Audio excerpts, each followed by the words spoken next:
yards, Harry and Bert were with Neville, the new engine. Neville was a steamer, but he had a square body like a diesel. Neville was backing up towards some trucks. "Nearly there," said Harry cheekily. "Nearly there," said Bert naughtily. Then there was trouble. "Watch where you're going, clumsy wheels," Harry and Bert laughed. Neville looked sad. "It's not our fault if you're a silly steamy," oiled Bert, and they laughed even harder.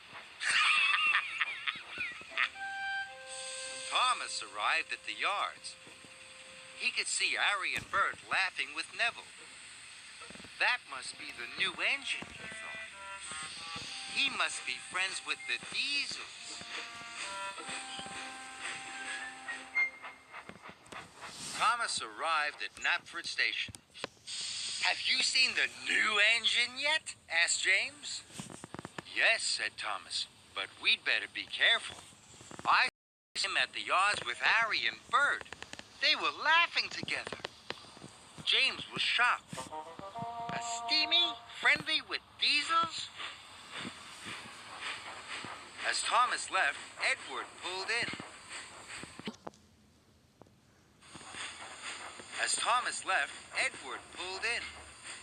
"Have you heard about the new engine?" snorted James. And he started to tell Edward all about Neville.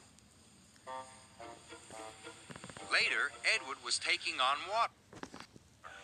He was talking to Percy. "That new Stevie Neville is best friends with the Diesels," Edward puffed. "He doesn't want to be with Stevies at all."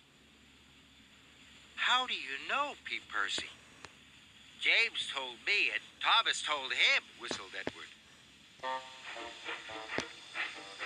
Later, Percy met Emily at a red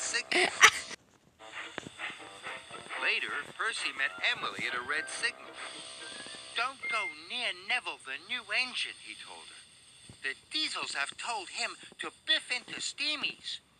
Edward told me. James told Edward, and they heard all about it from Thomas."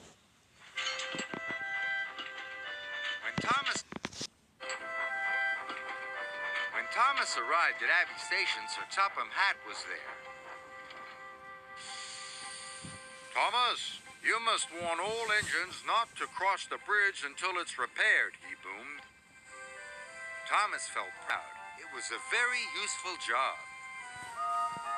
Just then he heard a whistle. Someone was coming. Thomas had to warn them. It was Neville pulling Annie and Clarabelle. Thomas was shocked. Annie and Clarabelle were his carriages. "Hello," puffed Neville cheerfully. "I'm not talking to you," Thomas huffed crossly. Neville didn't know what he had done. Then Emily pulled in next to Neville. "Hello," said Neville happily. Emily let out a whoosh of steam. "It's no use trying to make friends with me. I know you're going to biff into all the Steamies, just like Harry and Bert told you to." Thomas was surprised, but the station master blew his whistle, and Neville puffed sadly away. "Where did you hear that Neville is going to biff into all the Steamies?" Thomas asked Emily. "Don't you know?" Emily whistled. "Percy told me, Edward told Percy, James told Edward, and you told James," huffed Emily. "But I only said to James that I'd seen Neville with Harry and Bert." Then Toby arrived. "Have you heard about Neville, the new engine?" he puffed. "Henry saw Harry and Bert be horrible to him at the yards." Emily was shocked. Thomas couldn't believe it. Neville wasn't friends with the Diesels after all. Where was Neville going? Emily tooted. "Cinders and ashes," cried Thomas. "Neville's heading for the broken bridge. I must stop him." Neville was speeding through the countryside as fast as he could. Suddenly, Neville saw a barrier on the track. He slammed on his brakes.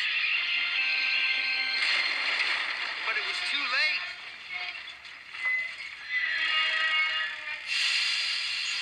Neville was in terrible trouble. He was on the broken end of the bridge. Thomas knew it was all his fault. Suddenly, he had an idea. Thomas steamed slowly and carefully onto the bridge. He gently bumped Clarabelle and was coupled up. Thomas was very scared. Slowly and steadily, he began to pull Neville back from the edge. The bridge made a creaking noise. Thomas knew he must hurry. He pulled as hard as he could, and with one big puff, he pulled Neville